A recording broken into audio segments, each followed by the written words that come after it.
প্রথমে আল্লাহ বললেন, জমিনে যা আছে সব তোমাদের কল্যাণে আমি সৃষ্টি করলাম।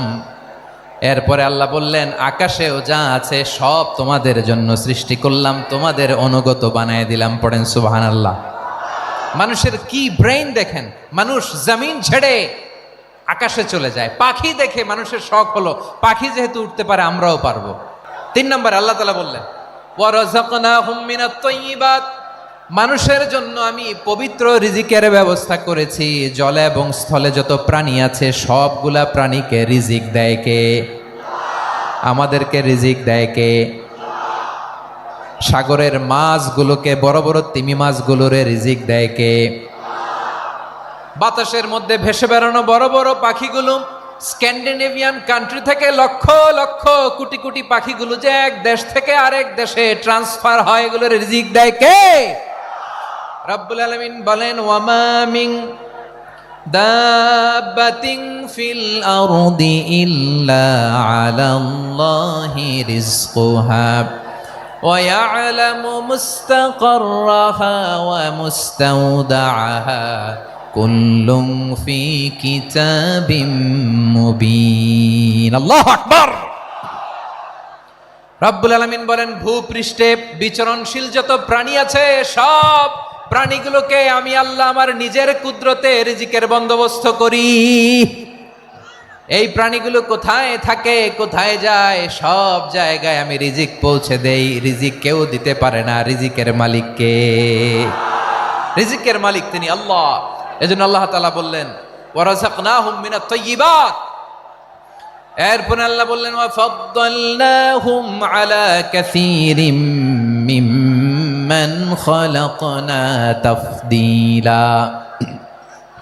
আমি যত প্রাণী সৃষ্টি করেছি সকল প্রাণীর মধ্যে মানুষের মর্যাদা, শ্রেষ্ঠত্ব আমি দিয়েছি। সুবহানাল্লাহ পড়েন।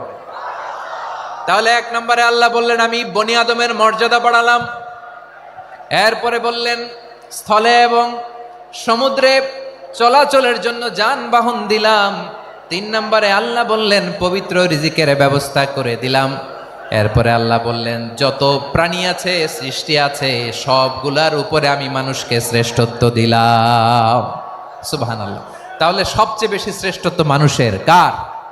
মানুষের। শুধু তাই নয় প্রিয় ভাইরা, আকাশ এবং জমিনে যা কিছু আছে সবকিছু মানুষের জন্য, মানুষের কল্যাণে, মানুষের প্রয়োজনে, মানুষের বশীভূত করে সৃষ্টি করেছেন কে?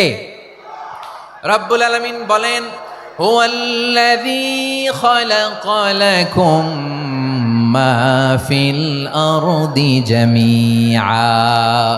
এই জমিনের মধ্যে যা কিছু আমি আল্লাহ সৃষ্টি করেছি সব কিছু আমি মানুষের জন্য সৃষ্টি করেছি। পড়েন সুবহানাল্লাহ। হুয়াল্লাযী খালাকা লাকুম মা ফিল আরদি জামিআ, যা আছে সব আমাদের জন্য, সব আমাদেরকে সার্ভিস দেওয়ার জন্য, আমাদের উপকারের জন্য, আমাদের কল্যাণের জন্য। আওয়াজ করে সবাই পড়ুন আল্লাহু আকবার। অন্য আল্লাহ বললেন, ওয়াসাখখারা লাকুম মা ফিস সামাওয়াতি ওয়া মা ফিল আরদি জামিআম মিন ইন্না ফি যালিকা লাআয়াতিন লিকাউমি ইয়াতাফাক্কারুন।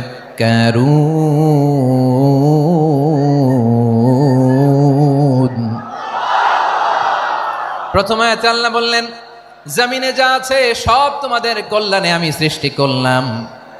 এরপরে আল্লাহ বললেন, আকাশেও যা আছে সব তোমাদের জন্য সৃষ্টি করলাম, তোমাদের অনুগত বানায় দিলাম। পড়েন সুবহানাল্লাহ। মানুষের কি ব্রেইন দেখেন, মানুষ জমিন ছেড়ে আকাশে চলে যায়। পাখি দেখে মানুষের শখ হলো, পাখি যেহেতু উঠতে পারে আমরাও পারবো। অরবিল রাইট, উইলবার রাইট, 2 ভাই মিলে আঁকাঝোঁকা করতে করতে করতে করতে প্লেন বানায় ফেললো। কোন সুবহানাল্লাহ। এখন পাখিও ওরে, আমরাও ওরি। এরপরেই মানুষের কৌতূহল থামে না এখানে। মানুষ চলে গিয়েছে চাঁদে। কোথায় গেছে? এখন কিন্তু চাঁদে জমি বিক্রি হয়, জানেন? পৃথিবী নিয়ে মারামারি শেষ। রাশিয়া আমেরিকা এখন ধরছে চাঁদ আর মঙ্গল গ্রহ।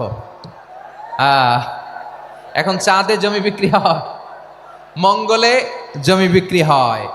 এই চাঁদ, মঙ্গল, বৃহস্পতি, শনি সব আল্লাহ তাআলা আমাদের জন্য বানিয়েছেন। সুবহানাল্লাহ পড়েন। মানুষ সাগরের উপরে চড়ে, শূন্যে ভেসে বেড়ায়, পাহাড় কেটে সুড়ঙ্গ বানায়, টানেল বানায়। মানুষ বট ব্যান্ডের লাইন নিয়ে যায় সাগরের ভেতর দিয়ে, এক দেশ থেকে আরেক দেশে, এক মহাদেশ থেকে আরেক মহাদেশে। সুবহানাল্লাহ পড়েন। তার মানে গোটা বিশ্বের সব কিছুর উপরে control, superiority over all creatures, সব কিছুর উপর কন্ট্রোল, মনিটরিং, নিয়ন্ত্রণ, এটা প্রতিষ্ঠা করে দিয়েছে কে? এজন্যই মানুষের শ্রেষ্ঠত্ব। ওয়ালাকাদ কাররামনা বানি আদম, আমি বনি আদমের সম্মান বাড়িয়েছি, মর্যাদা আমি বাড়িয়ে দিয়েছি এই কারণে, কারণ মানুষ সব কিছুর উপর নিয়ন্ত্রণ নিতে পারে। মানুষকে নিয়ে এই কোরআনের সব আলোচনা, মানুষকে নিয়ে এই কোরআনের সব। তাই কোরআনের কেন্দ্রীয় আলোচ্য বিষয় হচ্ছে মানুষ। কোরআনের কেন্দ্রীয় আলোচ্য বিষয় কি? যশোরের ভাইয়েরা বুঝে থাকলে সবাই বলবেন কোরআনের কেন্দ্রীয় আলোচ্য বিষয় কি? এই যে আমি মূল আলোচনায় যাচ্ছি এখন। কেন মানুষ কোরআনের কেন্দ্রীয় আলোচ্য বিষয়? এই যে ভাইয়েরা, এই যে হাত জোর করে, এই যে Jessore Gen Z, the smart people of Jessore, হাত জোর করে বলতেছে, হাত জোর করে তোদের কাছে আল্লাহর দোহাই লাগে, স্টপ স্টপ। শুরুতে একবার বলেছে জায়গা না হলে আস্তে আস্তে ধাক্কা দিবা, সামনে না পিছনে, দিয়ে দিয়ে বেরোয় চলে যাও। এলইডিতে দেখো, এই যে আল্লাহর ওয়াস্তে জায়গা না হলে ওদিকে যাও। কোরআনের মাহফিলে বিশৃঙ্খলা, এটা কাফিরদের আলামত। কাফিররা শীষ দিত, শীষ। বিশ্বনবী কোরআনের তাফসির করলে কাফিররা শীষ দিত আর ক্ল্যাপিং করত, হুইসেল অ্যান্ড ক্ল্যাপিং। তো আমরা কি এখানে বিশৃঙ্খলা করতে আসছি? তো বারবার থামানো লাগে কেন? কোনো আওয়াজ হবে না, বললাম তো, স্টপ। আওয়াজ করে বলুন কোরআনের কেন্দ্রীয় আলোচ্য বিষয় কি? সবাই বলেননি? এতগুলো মানুষ উত্তর দিলে এতটুকু আওয়াজ হয়, অন্তত আমি বিশ্বাস করি না। যশোর, আওয়াজ করে বলো কোরআনের কেন্দ্রীয় আলোচ্য বিষয় কি? মানুষ। এই মানুষ কোরআনের কেন্দ্রীয় আলোচ্য বিষয়। মানুষকে আল্লাহ স্বাধীনতা দিয়েছেন। ফামান শাআ ফালইউমিন ওয়া মান শাআ ফালইয়াকফুর। চাইলে মুমিন হতে পারো, চাইলে কাফের হতে পারো, তোমার ইচ্ছা। তবে জেনে রাখো, মুমিন হলে পাবা জান্নাত, কাফির হলে পাবা জাহান্নাম। নাও দ্য ডিসিশন ইজ ইয়ার্স। সিদ্ধান্ত তোমার, জান্নাতে যাবা না জাহান্নামে যাবা। যশোরের ভাইয়েরা আওয়াজ করে বলুন কই যেতে চান, জান্নাতে না জাহান্নামে? ডান দিকে না বাম দিকে? ডানপন্থী না বামপন্থী? চিল্লা চিল্লি না চুপচাপ? চুপচাপ কয়ে আবার চিল্লাচিল্লি শুরু করে দিচ্ছে। মাশাআল্লাহ। তাহলে কোরআনের কেন্দ্রীয় আলোচ্য বিষয় মানুষ। আমার সাথে থাকতে হবে, তোমাদেরকে নিয়ে আমি আলোচনা শেষ পর্যন্ত যাব। অনেক গুরুত্বপূর্ণ কথা বাকি আছে, আমাকে সহযোগিতা করতে হবে। মাশাআল্লাহ, এই তো ঠান্ডা হয়েছে। হ্যাঁ ঠিক আছে, ঠিক আছে, ঠিক আছে। মানুষকে আল্লাহ এত স্বাধীনতা দিয়েছেন, মানুষ চাইলে অনেক ভালো হইতে পারে। ভালোর রাস্তাও খোলা, খারাপ হওয়ার রাস্তাও খোলা।